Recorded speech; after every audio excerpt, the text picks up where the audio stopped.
No hay un versículo en la palabra de Dios que dice: si oyereis hoy su voz, no endurezcas tu corazón, porque hoy es el día aceptable, hoy es el día de salvación.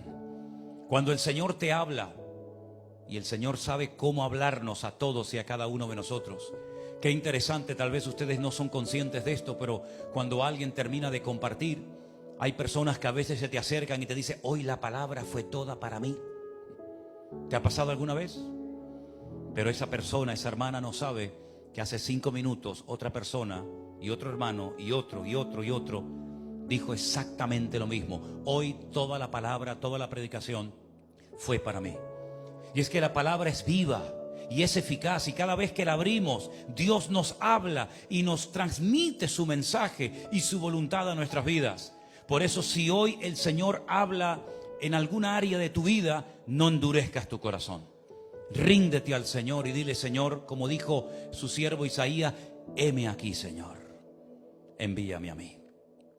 En el Antiguo Testamento hubieron muchos momentos en los que Dios habló, muchos momentos en los que Dios quiso tener comunión con el hombre. Algunos respondieron afirmativamente a la voz de Dios y otros la ignoraron. Por ejemplo, el primer hombre que oyó la voz de Dios, ¿saben quién fue?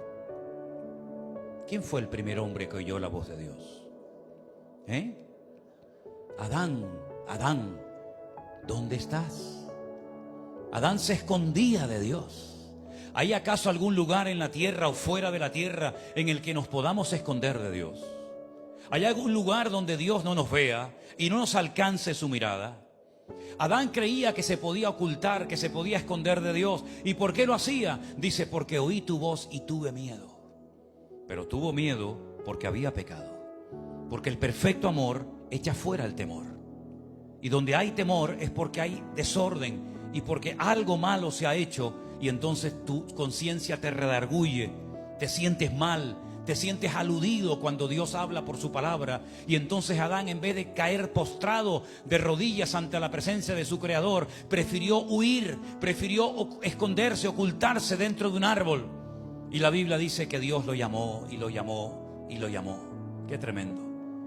Recuerdo también la voz de Dios hablando una noche, pero el sacerdote Elí estaba, el hombre tan mayor y tan sordo espiritualmente hablando, que dice la Biblia que cuando aquel niñito, aquel jovencito llamado Samuel se metía en su aposento y le decía: dime, Señor, ¿me has llamado?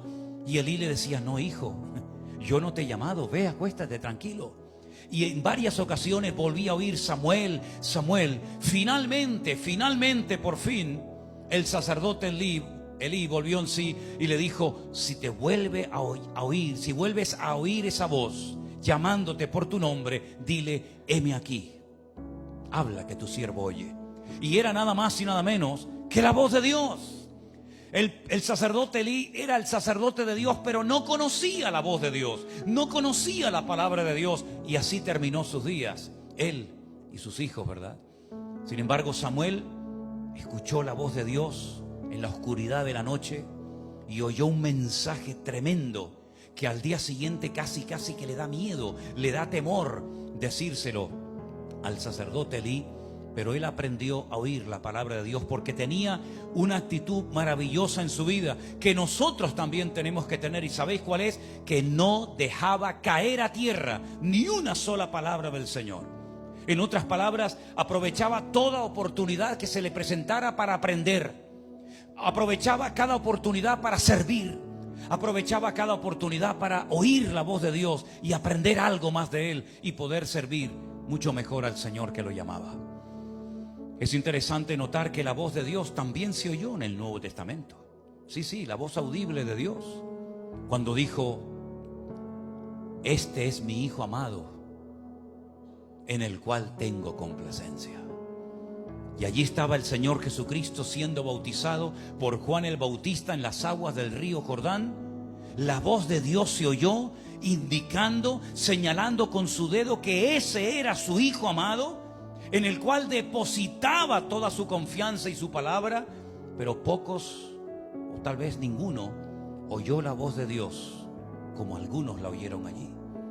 Y más tarde se volvió a oír también la voz de Dios, pero dice que algunos pensaban que fue la voz de un trueno.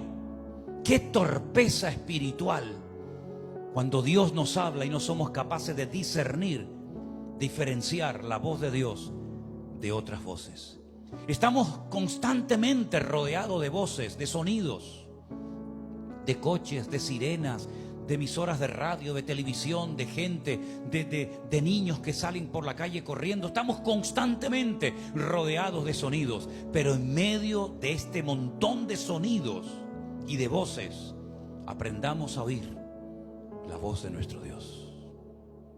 La Biblia nos enseña que un día Dios le dijo a su siervo Abraham: vas a ser padre de multitudes y necesitas a partir de hoy dar un paso de fe.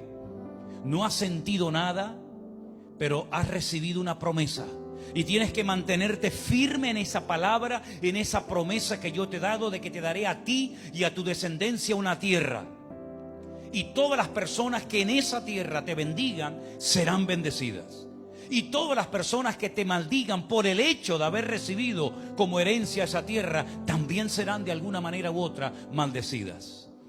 Y necesitas dar un paso de fe cambiándote tu nombre.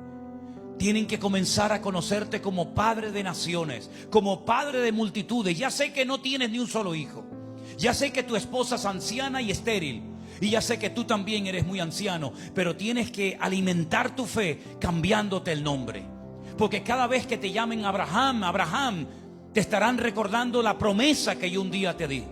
Y Abraham, en fe, sin tener ninguna evidencia de nada, se cambia el nombre y el Señor lo honra y lo bendice. Y en cierto sentido, todos somos hijos de Abraham. Amén, hermanos. Esa promesa fue tan amplia que hasta el día de hoy vemos a los hijos de Abraham por todas las naciones de la tierra, porque oyó la voz de Dios. A veces Dios nos da promesas y se nos ensancha el corazón y se nos llena la boca de risa por promesas maravillosas que además vemos que se cumplen. Pero repito, a veces también el Señor guarda un silencio o nos da una palabra o una instrucción o una guía contraria a nuestra voluntad. Pero hemos descubierto también con los años y con la experiencia que la voluntad de nuestro Dios es buena, santa, agradable y perfecta. ¿Cuántos dicen amén?